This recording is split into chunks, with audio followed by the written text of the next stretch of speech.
Dennis Lynn Rader was born on March 9, 1945 in Pittsburgh, Kansas, the eldest of 4 children in a conservative, tightly controlled household. His father, William, was a stern man who demanded discipline, while his mother, Doris, was nurturing yet rigid, instilling a sense of moral order and obedience. From an early age, Rader displayed a complex mix of intelligence, social awkwardness, and an obsessive need for control. Childhood neighbors later described him as quiet, and polite to an unsettling degree, a boy who blended into the background yet observed everything with intense scrutiny. Even as a child, he harbored a fascination with domination and authority, themes that would later become central to his horrific crimes. As Rader grew, these early tendencies evolved. He kept detailed journals and notes, many filled with sketches and thoughts about restraint, control, and punishment. While other children played and explored, Rader's imagination seemed to dwell on darker scenarios. He was meticulous, organized, and calculating, traits that would make him both a model citizen and a hidden predator. School teachers remembered him as disciplined but socially distant. He excelled academically, yet had few close friends. He was the kind of student who could go unnoticed even while observing everyone else, cataloging behaviors, habits, and vulnerabilities of those around him. By the time he reached adolescence, Rader's fascination with control and violence became more pronounced. He was reportedly obsessed with law enforcement and authority figures, admiring their ability to dominate and command attention. Simultaneously, he began experimenting with bondage and restraints, first in his imagination, then through small actions he believed were secret and harmless. These early explorations were the foundation of the bind, torture, kill methodology that would later define his crimes. Rader's adult life initially appeared unremarkable, a portrait of normalcy that masked the monster within. In 1966, he married Paula Dietz, and together they had 2 children. Rader held steady jobs, eventually becoming a compliance officer for the city of Park City, Kansas. He was active in his community, attended church regularly, and even rose to leadership positions within his congregation. Neighbors admired him for his dedication, describing him as polite, reliable, and devoted. There were no outward signs of the depravity that simmered beneath this facade. The first known murders attributed to Rader began in the 1970s. His earliest victims were carefully chosen, typically women or families who presented as vulnerable yet accessible. In 1974, Josephine Otero, a 42-year-old woman living alone, was found strangled in her home, bound in a manner that indicated meticulous planning. Over the next 3 decades, Rader would commit 10 confirmed murders, each carried out with precision and a ritualistic adherence to his signature style. His crimes were not impulsive. They were carefully calculated, reflecting his need for control and the thrill of domination. Rader's method involved more than mere physical control. He stalked his victims, studying their routines, noting their weaknesses, and selecting moments when they would be isolated. Once he had gained entry to a home, often under the guise of a repairman or official, he restrained his victims, subjected them to psychological and physical torture, and then killed them. The murders were designed to assert his absolute control, leaving victims powerless and instilling terror in the surrounding community. The acronym BTK, bind, torture, kill, was not merely a description of his method. It was a statement of intent, a chilling declaration of his philosophy. Despite the brutality of his acts, Rader's public persona remained untouched. He continued to attend church services, volunteer in the community, and participate in family life. Neighbors, colleagues, and even law enforcement officers were unaware that the quiet, polite man among them was a serial killer. Rader's ability to compartmentalize was extraordinary. He lived a double life with the meticulous precision of a trained predator, maintaining appearances while carrying out heinous acts in secret. In addition to the murders themselves, Rader engaged in a psychological game with authorities and the public. He sent letters and cryptic messages detailing his crimes, often mocking law enforcement for their inability to catch him. These communications were taunting and playful, a reflection of his narcissism and the thrill he derived from controlling not only his victims, but also the narrative surrounding his crimes. One infamous letter introduced the BTK moniker, which became the name by which he would be known. These letters heightened public fear and frustrated investigators, as they revealed a predator who both sought attention and remained untouchable. Police investigations in the 1970s and 1980s faced significant challenges. Forensic technology was limited, and Rader's careful planning left little physical evidence. He selected victims strategically, ensuring minimal traceability. He avoided surveillance cameras, wore gloves, and meticulously cleaned crime scenes. Investigators were often left with little more than a description of the crime scene and the pattern of killings. The city of Wichita was gripped by fear. Families locked their doors at night, and the media sensationalized the murders, further amplifying the tension. Rader's communication with law enforcement was a critical aspect of his psychological profile. He reveled in the cat-and-mouse game, sending letters that were both confessions and provocations. These letters often included detailed accounts of the murders, sometimes containing information that only the killer could know. In one particularly chilling correspondence, he described the process of selecting a victim, stalking her, and ultimately executing the crime. The letters were written with a cold detachment, a hallmark of Rader's ability to dissociate from his actions. They reflected a man who derived satisfaction not only from killing, but from the terror and frustration he caused others. The dichotomy of Rader's life, community leader by day, killer by night, allowed him to evade suspicion for decades.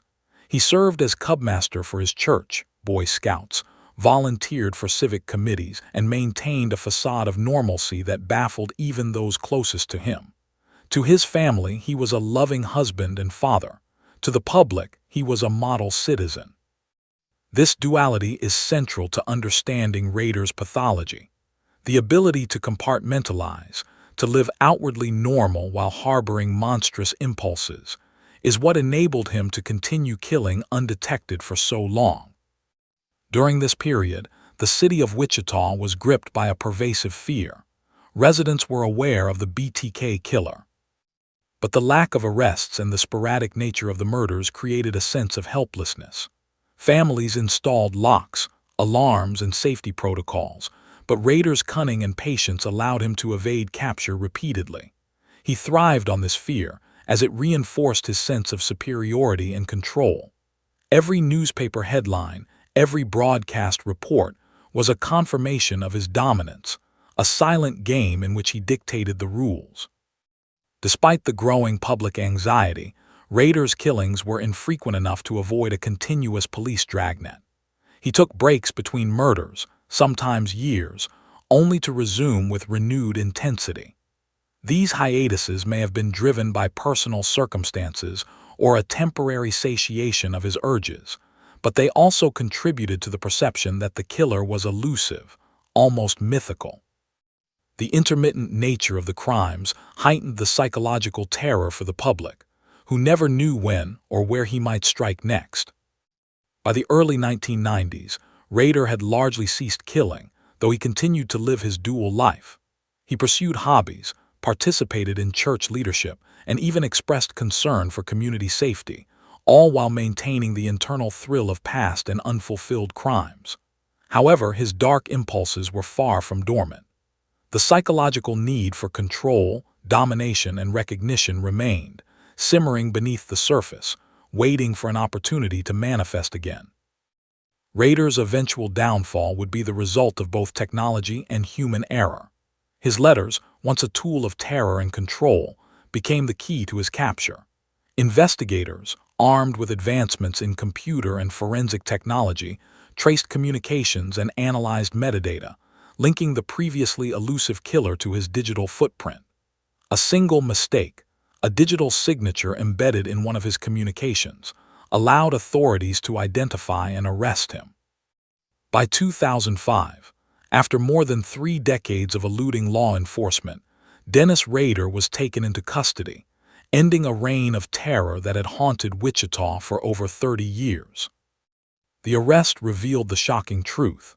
The man who had terrorized the city, who had taken lives with meticulous precision, and who had taunted police for decades, was the same individual who had volunteered at his church, led the Boy Scouts, and maintained an outwardly ordinary family life. The dissonance between Rader's public persona and his hidden monstrosity was staggering, providing a chilling case study in the psychology of a serial killer. Psychologists later analyzed his behavior, concluding that his ability to compartmentalize, his narcissistic need for recognition, and his obsessive focus on control were central to both his crimes and his ability to evade capture.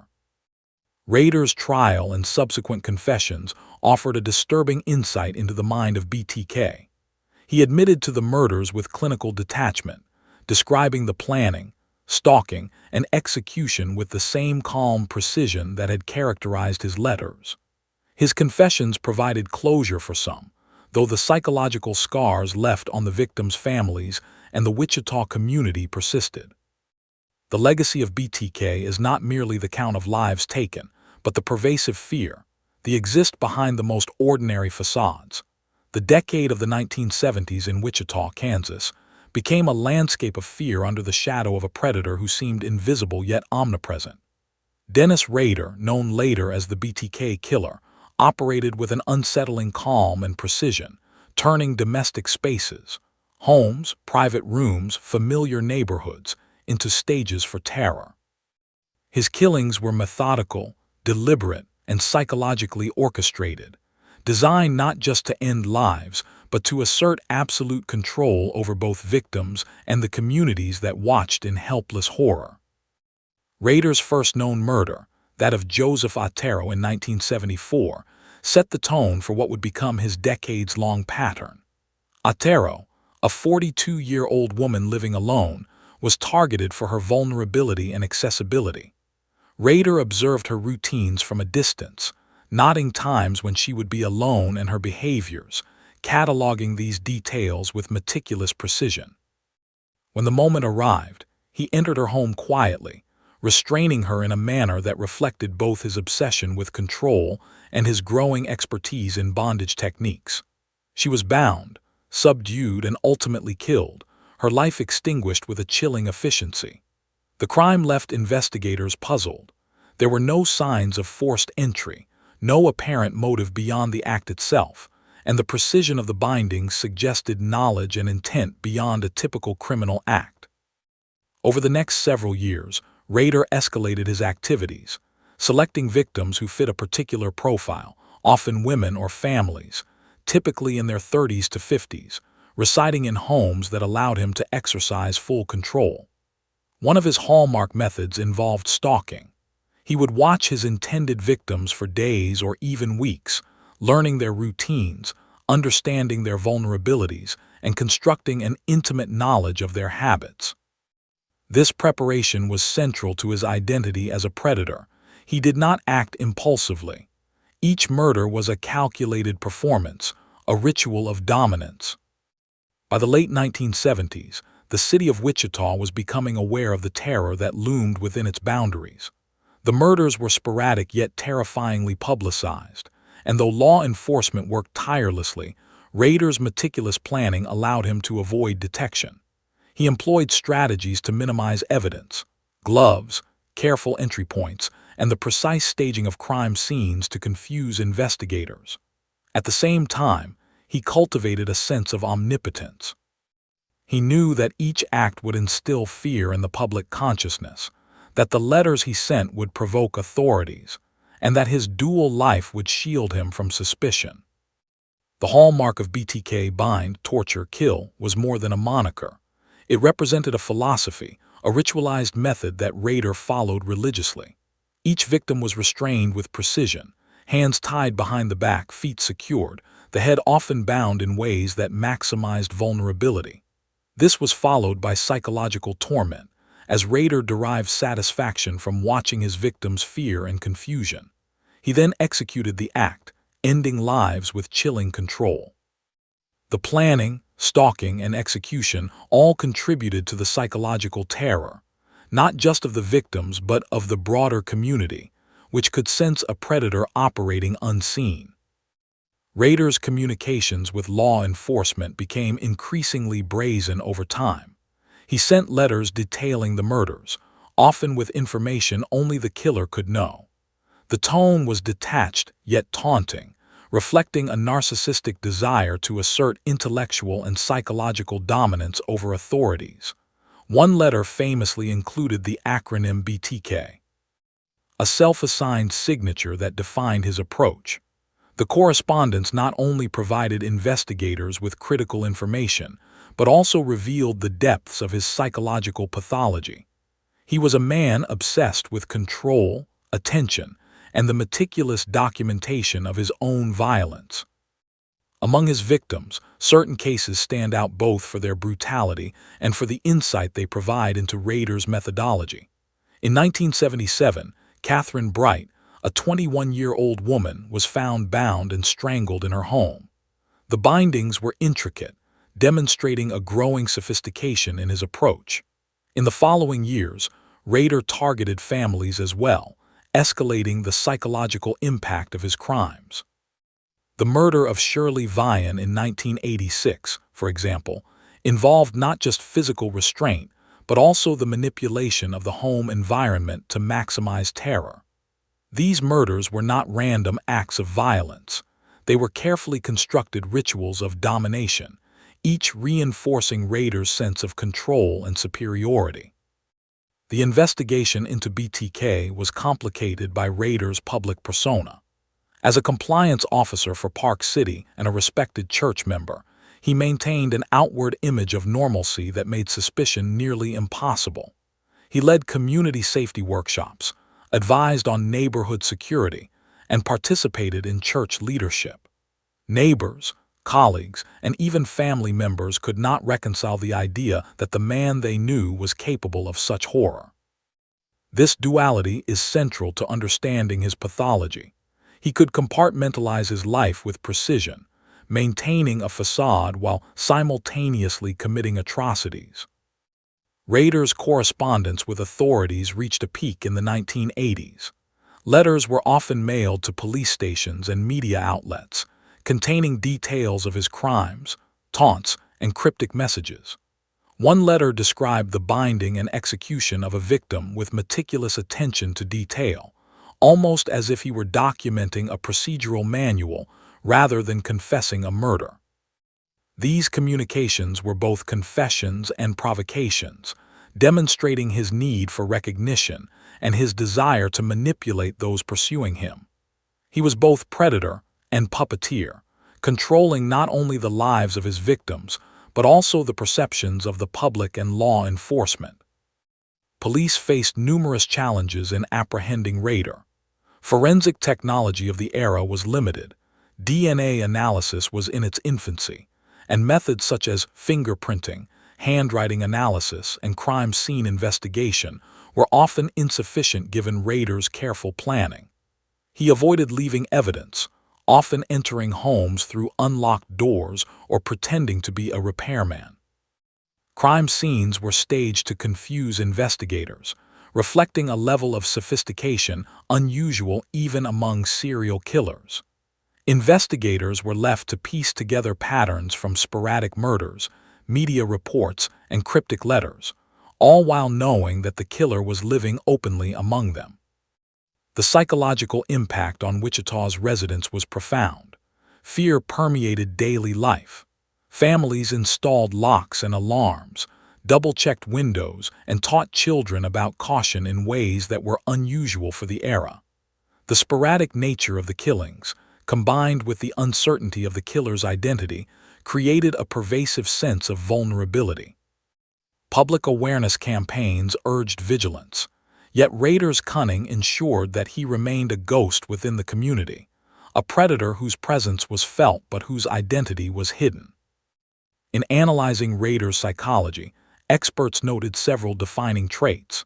He was highly intelligent, obsessive, narcissistic, and capable of extreme compartmentalization. The meticulous nature of his crimes reflected both an obsession with control and a desire for recognition. His letters to law enforcement demonstrate a pathological need for attention and validation, while his dual life highlights an ability to dissociate from moral constraints. This combination of traits allowed him to evade capture for decades, even as he continued to commit increasingly audacious crimes. By the 1990s, Rader's killings had largely ceased, though he remained active in his personal and community life. Hobbies, church activities, and family involvement consumed his outward persona, yet the impulses that drove him toward violence remained latent, simmering beneath the surface. Psychologists speculate that personal circumstances, age, and temporary satisfaction of urges contributed to the hiatus, but there is little doubt that the psychological need for control, domination, and attention was never fully extinguished. The eventual resumption of his communications in the early 2000s would prove to be Rader's undoing. With the advent of new technology, investigators were able to trace electronic communications, analyze metadata, and ultimately link the previously elusive killer to his personal identity. Rader, emboldened by decades of evading capture, made a critical error, using a digital signature in one of his letters that allowed authorities to pinpoint his location and arrest him in 2005. The fall of BTK was a combination of investigative perseverance, technological advancement, and a moment of hubris on the part of the killer. Upon arrest, Rader's true nature was revealed in stark detail.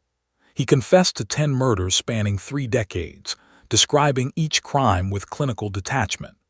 His ability to articulate his methodology, his planning, and the psychological manipulation he employed provided investigators and psychologists with unparalleled insight into the mind of a serial killer.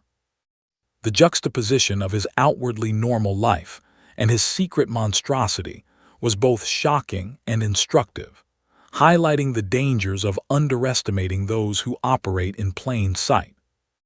Rader's confessions also underscored the devastating human toll of his crimes. Families were left traumatized, communities were scarred, and the psychological impact of fear and uncertainty lingered long after his capture. Each letter, each communication, each carefully executed crime represented not only a loss of life, but an assault on the sense of safety, trust, and normalcy that the victims and their communities had once taken for granted. The legacy of BTK is a chilling reminder that evil can hide behind the most ordinary facades, and that those who seem normal may harbor the capacity for unspeakable acts.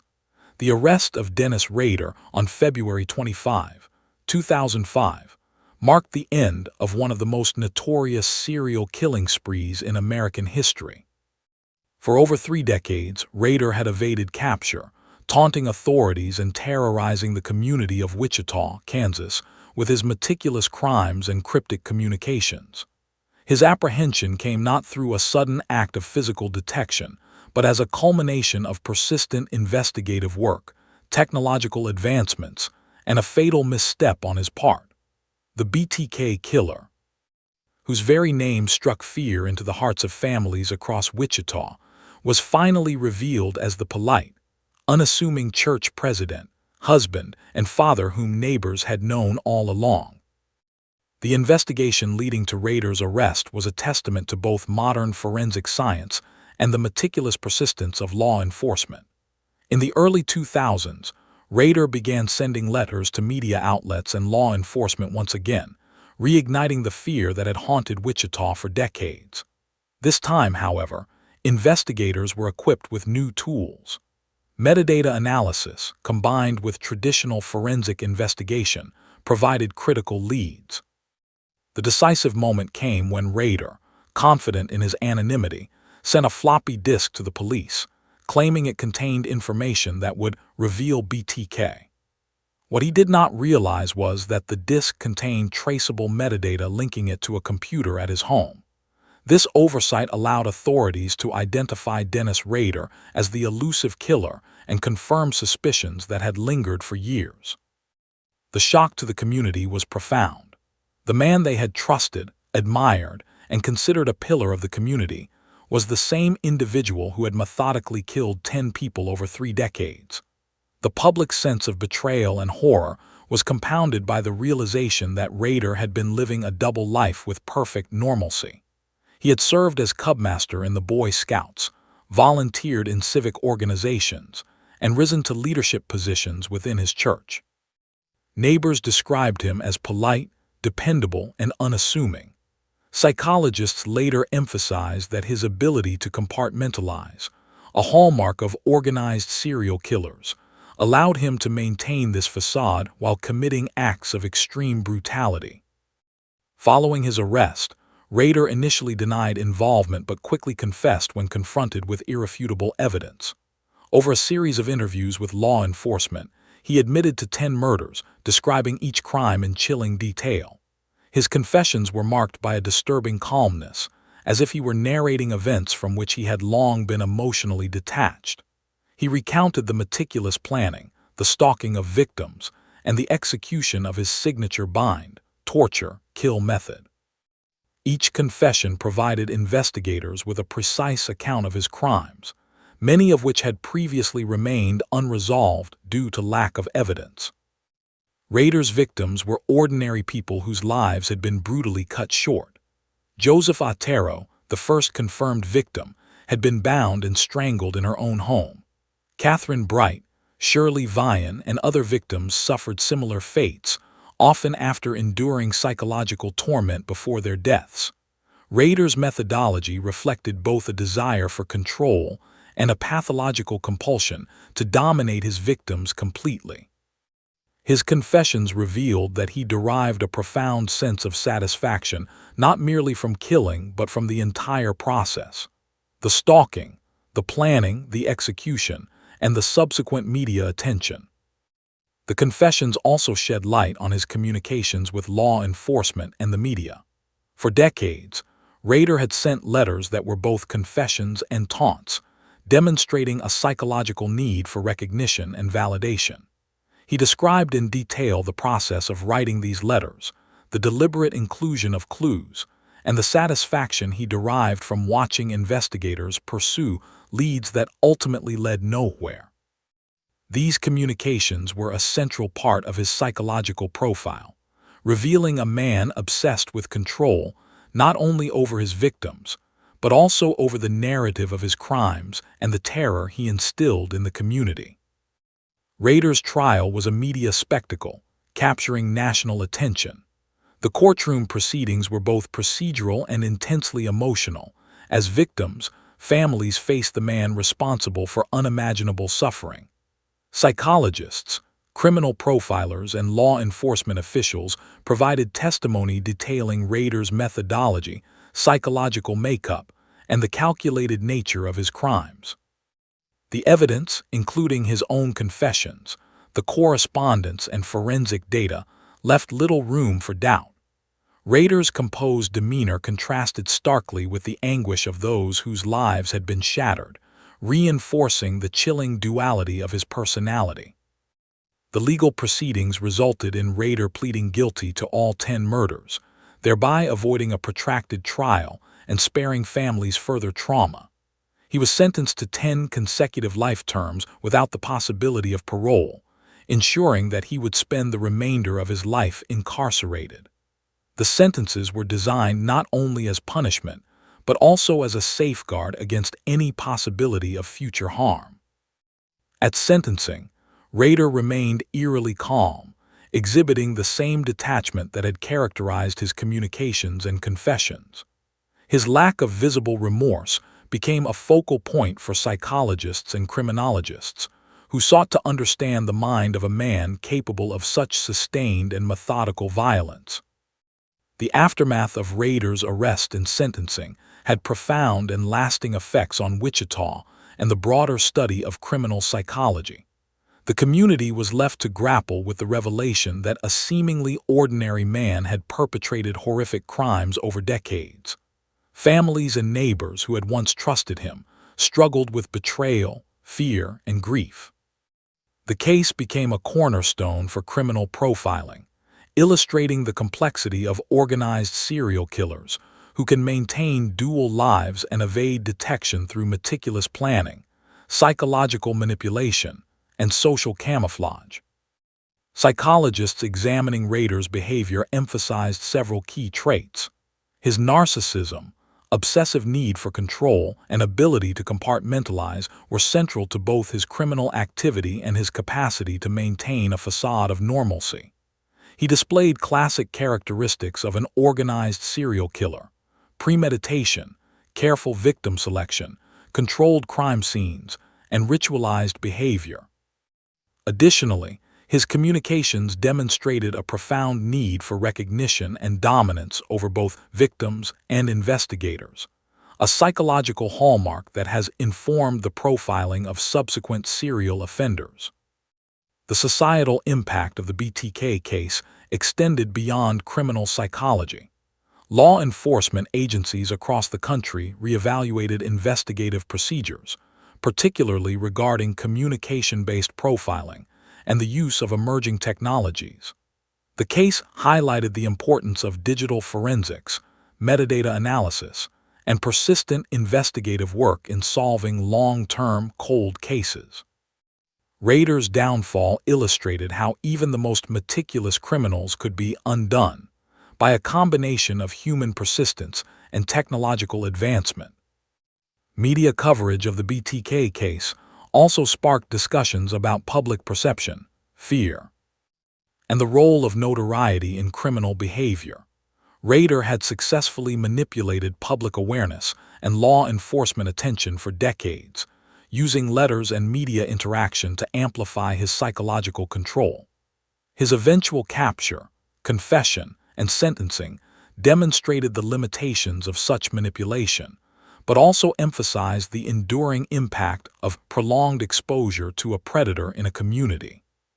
The case remains a stark reminder of the interplay between crime, media, and psychology. In prison, Rader continued to display behaviors consistent with his personality profile. He participated in interviews, often offering detailed accounts of his crimes, yet maintained a disturbing detachment. His demeanor has been described by criminologists as calculated, manipulative, and unrepentant.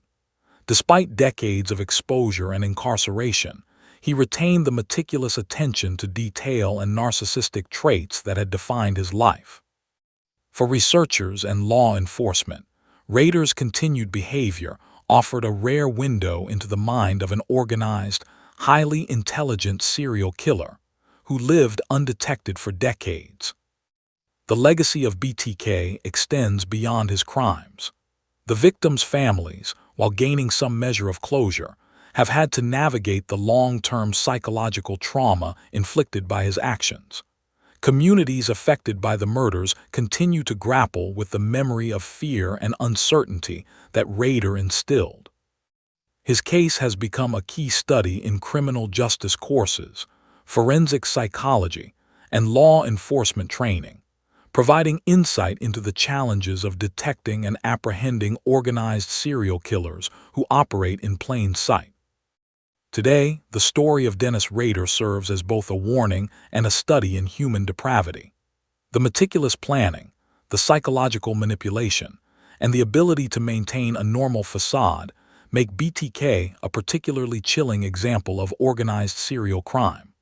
His actions illustrate how evil can exist behind the most ordinary appearances, and how obsession, narcissism, and the pursuit of control can drive a person to commit atrocities over decades without detection.